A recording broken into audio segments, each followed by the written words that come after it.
নমস্কাৰ, কুমৰক চুদো। আজি মই বনাব লৈছোঁ ক্ষীৰ। ইয়াতে মই 4 লিটাৰ গাখীৰ লৈছোঁ। এয়া উতলাই আছোঁ। উতলি থাকোঁতে মই কেশৰ অলপ ল'লোঁ। ইয়াতে গৰম গাখীৰ দি অলপ ভিজাই থ'লোঁ। তাৰপিছত মই ইয়াতে চাউল দি আছোঁ।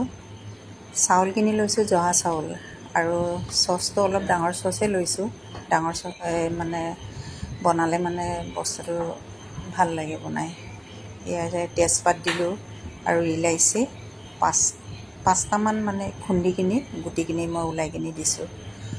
তাৰপিছত ভালকৈ সিজোৱাৰ পিছত মই ইয়াত ড্ৰাই ফ্ৰুইটছ মানে কাঠবাদাম, কাজু বাদাম, কিচমিচ মিহিকৈ কাটি কিনি লগাই দিছোঁ আৰু লৰাই আছোঁ মই ভালকৈ। লাষ্টত দিম মই ইয়াত কেশৰখিনি দিলোঁ। এতিয়া মই গুড় দিছোঁ। মই চেনিৰ বদলি গুড় দিছোঁ, কাৰণ আজিকালি চেনিটো চবেই খাব নিবিচাৰে ন। এই গুড়খিনি পগাই কিনি মই ইয়াত চাকি দিছোঁ। এয়া ধুনীয়াকৈ হৈ গ'ল। গাখীৰ আৰু চাউল ধুনীয়াকৈ মিলি গৈছে। তাৰপিছত মই ইয়াত 10 মিনিটমান ঢাকোন মাৰি থৈ মই ইয়াত বাউল এটাত অলপ ওলাই সজাই দিছোঁ।